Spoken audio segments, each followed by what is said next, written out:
Welcome to part 2 of my album of the year list. And before leaving my top 10, I would like to add that had I included re-recordings and compilations, I have 2 records that would probably might end up in the top 10. This is Opening Fire by Power Trip.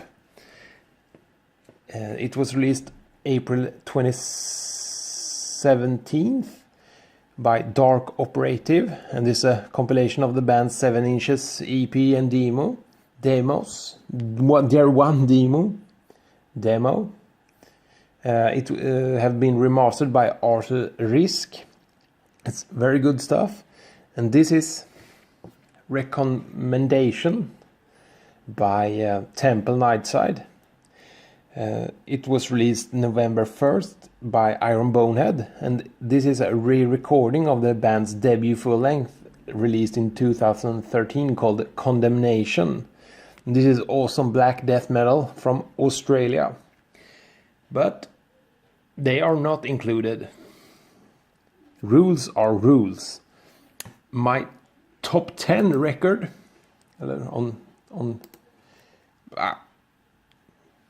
onwards to the actual list. This is Spirit Crusher by Dödsrit.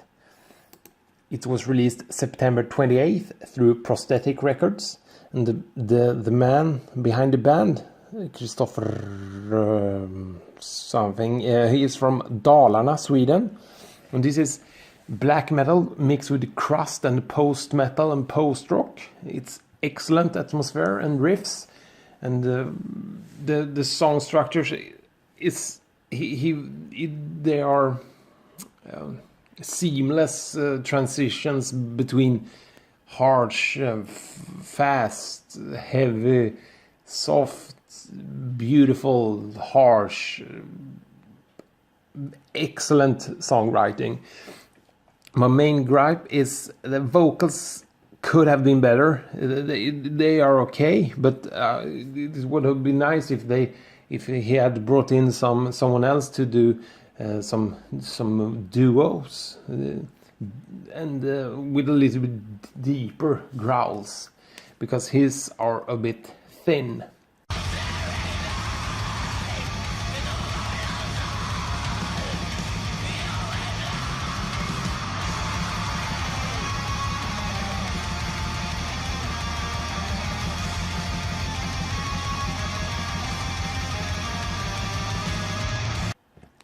This is Scorn Aesthetics by Embrace of Thorns.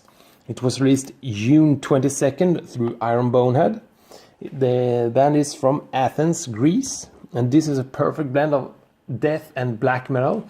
It's filled with heavy riffs, and the guitar tone and bass is fantastic. It's hammering drums, but they shift tempo a lot. And there are some passages that are heavy as hell, but they mix it up with exquisite melodies underneath the heavy riffing. It's awesome stuff.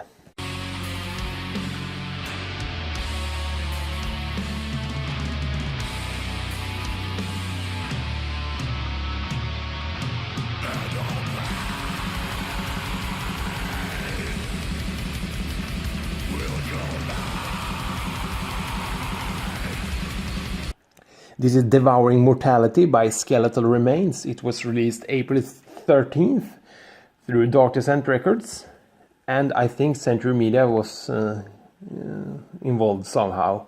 And the band is from Whittier or something in California. This is very riff-based, brutal, thrash-influenced death metal. It's varied,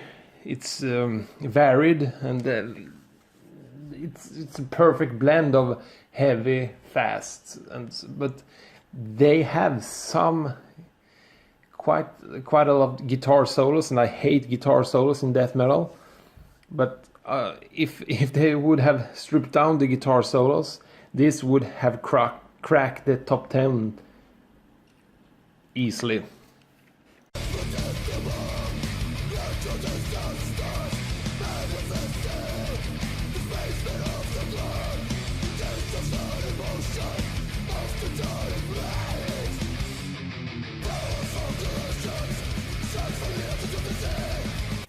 This is The Scars of Man Under One's Nameless Wilderness, Part 1 by Panopticon.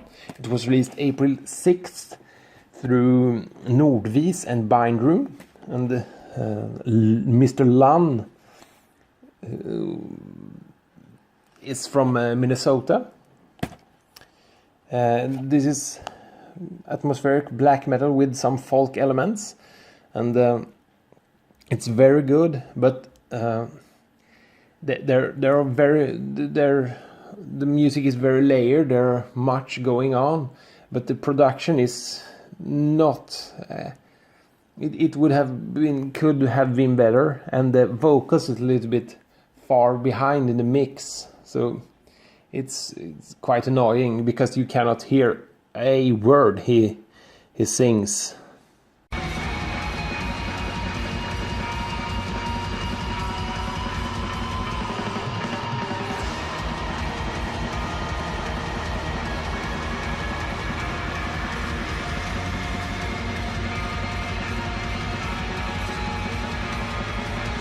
This is Die Döden haben het gått 3 by Vishitot. It was released April 20th through Century Media, and Vishitot is from Ghent, Belgium. It's very intense black metal with some sludge elements. Their 2 previous records sounds about the same. They are also very good.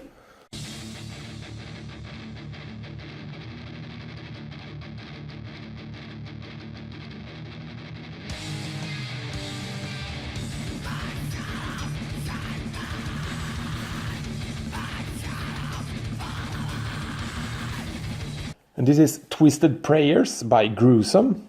It was released June 1st through Relapse. And the band is from Arroyo Grande, California and Miami, Florida. And this is death metal in the vein of mid-era death. Essentially, this is Spiritual Healing 2.0. I have never really listened to death apart from Scream Bloody Gore, but I have listened to Spiritual Healing a lot after discovering this, and I think they are about the same quality.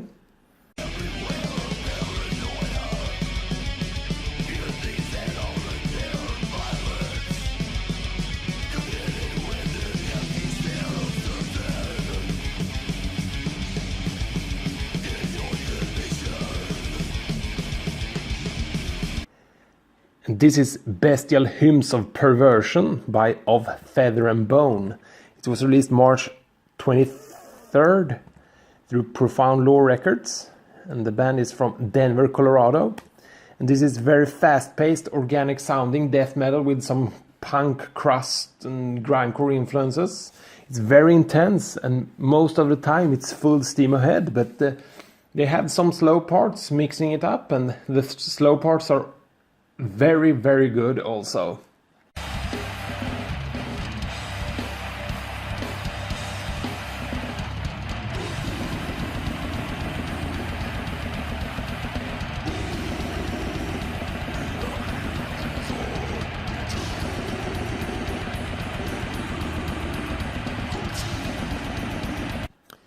This is The Inextricable Wandering by Ulfa.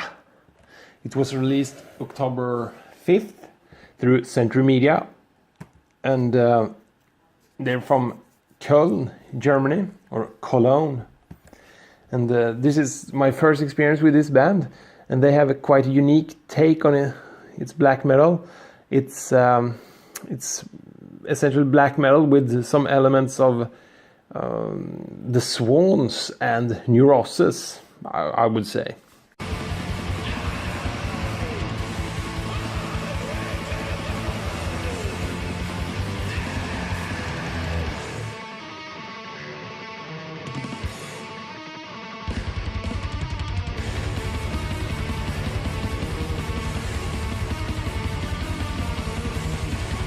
We have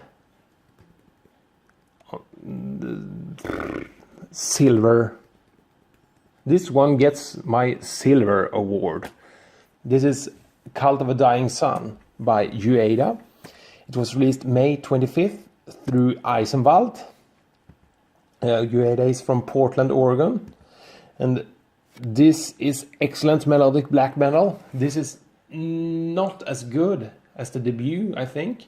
Mainly because the debut was stripped down. It was just around half an hour, and this is 45 minutes.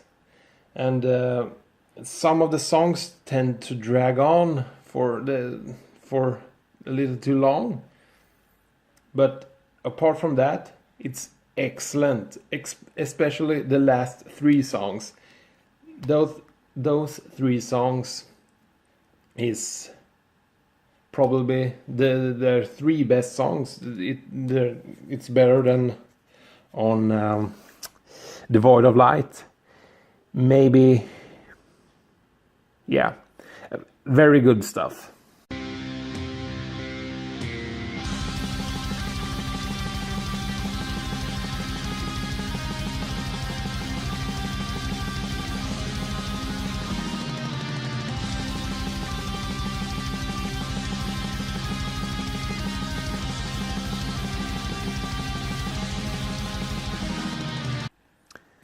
Before leaving my album of the year, I want to add 4 additional records to check out. That sounds very promising, but I have just had the time to listen to them once or twice.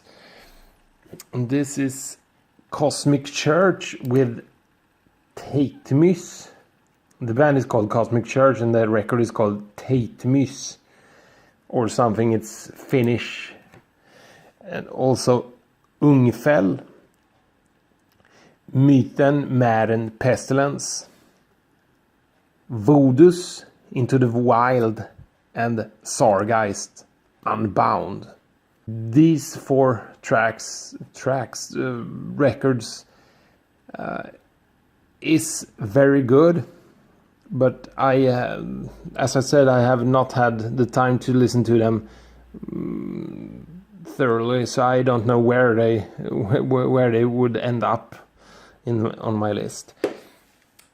Now, the moment everyone has waited for. My album of the year is Deimos Sanctuarium by Vanhelgd. I talked about this record and Vanheld's entire discography in some of my previous videos, and if you're not familiar with Vanheld, this is their 5th full length and was released October 12th on Pulverized Records. The band is from Mjölby, Sweden, and they play their own form of old school Swedish death metal with a lot of doom influences.